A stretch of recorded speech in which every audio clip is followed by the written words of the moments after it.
So, my name is Rachel Myers, and I am going to be talking about two stories: Who Will Stop the Dark and Silent Traders. So, I'm going to start with Who Stop the Dark. Who Will Stop the Dark, I'm sorry. The settings and the setting was Africa in October, and they lived in huts. The culture back in those days where they ate the animals they caught. The fathers did the basket weaving, and one part of the culture was the mom beating the son while his dad sat there not paying attention and doing his work, and his job was basket weaving. The son, his name is Zakeo, Zakeo. He was 13.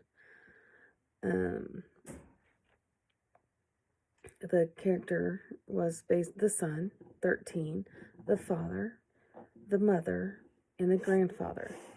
The grandfather's name is Sekura. And there was a boy there that they talked about a couple times in Maneto, Maneto. And the mom was able to do whatever she wanted while the father sat under a tree doing his basket weaving. And he did that until evening, basically, until it was time to come home and eat dinner and go to bed. And he never stopped to use the bathroom or anything.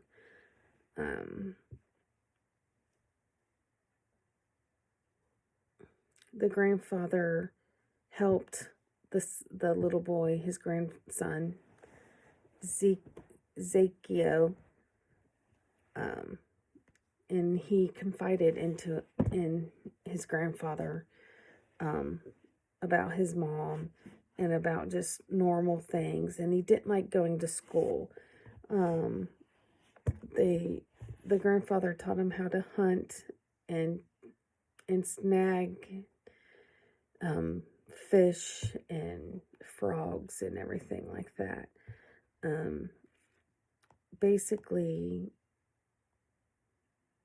he didn't like going to school because the boys made fun of him about his mother killing other people and children. So he rather skip school and spend time with his grandfather learning to fish and trap mice and how to skin and cook them. And then after grandfather showed Zakeo how to boil the mice, he told Zakeo to take the cooked mouse home to his mom because she liked them. And when his mom, he got home and gave him to his mom, her name was Akko. She was mad, so she threw them out to the dogs and spanked him for skipping school. And that's basically what happened in that story. With Silent Traders, it was the setting was in Japan at this park, and it's called Rikugien. And basically, the culture there was basically they threw animals out like they were trash. And people just really didn't converse with other people. They were very quiet into themselves.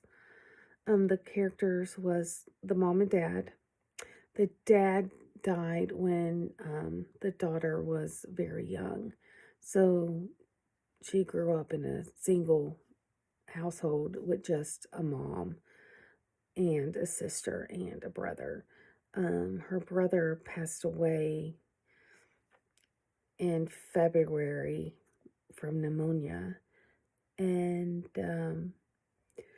she had a sister who went to college. Sorry, I'm tired. So the plot, the theme of this story. So basically, the 10-year-old daughter grew up in Japan near this park where it was very normalized to throw animals away and fathers not being there for their children.